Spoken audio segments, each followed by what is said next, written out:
Hi welcome to VBG media. మన దేశంలో అత్యంత ప్రజాదరణ పొందిన గేమ్ షో ఏదైనా ఉంది అంటే కేవలం బిగ్ బాస్ అని చెప్పొచ్చు. ఆ తర్వాత డాన్స్ షోలు, దాని సమాంతరంగా పాటల షో అంటే పాటలు సింగర్స్ పార్టిసిపేట్ చేయడం. ఈ 3 రకాల షోలకు అత్యంత ప్రజాదరణ ఉంది.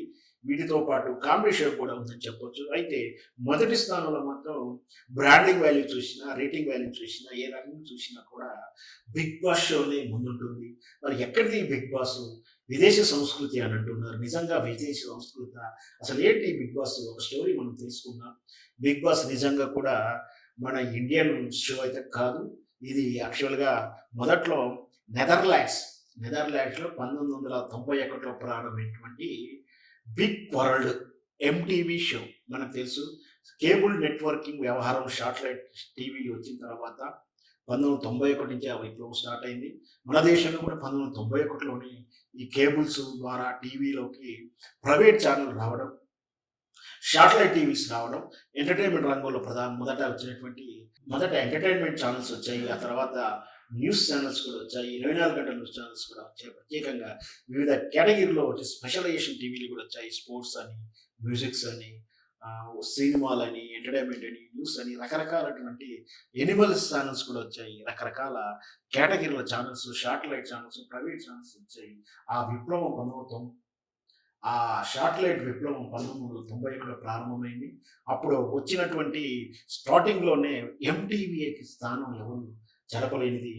ఎంత అంటే ఎంటీవీ అంటే ఆ రోజుల్లో ఆ పాటలు, మ్యూజిక్‌లు, ఫ్యాషనేషన్ ఒక హై రేంజ్ కల్చర్ ఇష్టపడేవాళ్ళు. ఒక హైఫై కల్చర్ ఇష్టపడేవాళ్ళు. మెట్రో కల్చర్ ఇష్టపడేవారు.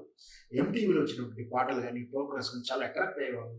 దాని ద్వారా ఇక్కడ లోకల్ అంటే ఎక్కడో విదేశాల్లో జరిగే షోని కూడా లోకల్ గ్రామీణ స్థాయిలో చూసేటువంటి విధానం ఆ శాటిలైట్ వల్ల, ఆ కేబుల్ టీవీ వ్యవస్థ వల్ల సామాన్య గ్రామీణ రైతు, సామాన్య గ్రామీణ ప్రేక్షకులు కూడా ఆ ప్రోగ్రామ్స్ అలరించాయి.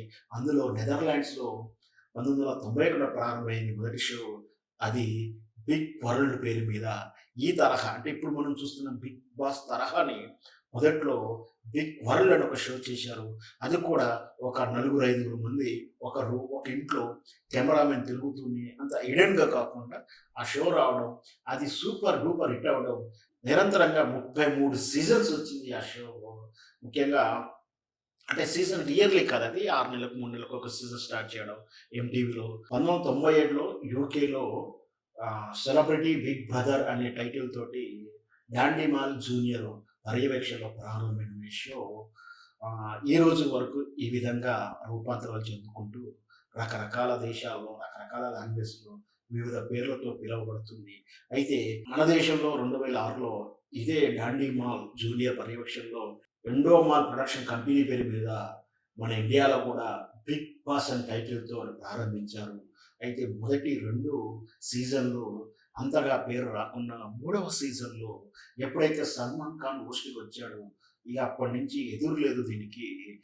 తద్వారా వచ్చినటువంటి ఏదైతే క్రేజీ ఉందో యావత్తు ఇండియా కూడా వ్యాప్తిస్తూ వివిధ లాంగ్వేజ్‌లు అంటే రాష్ట్రాలు మన దేశంలో రాష్ట్రాల వ్యాప్తిగా లాంగ్వేజ్‌లు ఉంటాయి కాబట్టి ప్రతి రాష్ట్రంలో ప్రతి ఈ లాంగ్వేజ్ బేస్డ్‌గా తెలుగులో, కన్నడంలో, మలయాళంలో, తమిళ్‌లో ఇలా రకరకాలుగా ఆహ్, లోకల్ ఛానెల్ తోటి ఎక్కువ స్టార్ వాళ్ళతో టై అప్ అయ్యి ఈ ప్రోగ్రామ్స్ కంటిన్యూ చేస్తూనే ఉన్నారు. మన తెలుగులో 2017లో మొదటి సీజన్ జూనియర్ ఎన్టీఆర్ హోస్ట్‌గా ప్రారంభమైంది. ఆ తర్వాత సెకండ్ సీజను నాని నేతృత్వంలో వచ్చింది. ఆ తర్వాత నుంచి 3, 4, 5, 6, 7 అన్నీ కూడా నాగార్జున హోస్టింగ్‌తో బిగ్ బాస్ తెలుగు ప్రేక్షకులను అలరిస్తుంది. మొత్తం మీద ఈ బిగ్ బాస్ 7 సీజన్‌లో అన్నిట్లో కూడా మంచి రేటింగ్ సాధిస్తూ ఈ బిగ్ బాస్ ముందంజలో ఉంది. మొత్తం మీద ఈ బిగ్ బాస్‌లో పార్టిసిపెంట్స్ రూమ్‌లోకి వెళ్ళడం, సెలబ్రిటీస్ గెస్ట్‌గా రావడాలు, స్పెషల్ అపియరెన్స్, దాంతో పాటు ఆ సీజన్ అప్పటి వరకు నడుస్తున్నటువంటి సినిమా తాలూకు ప్రమోషన్‌లు, బ్రాండింగ్స్ ఇవన్నీ కూడా వెరసి ప్రేక్షకులను అలరిస్తూ బిగ్ బాస్ అత్యంత ప్రజాదరణ కలిగినటువంటి గేమ్ షోగా మనం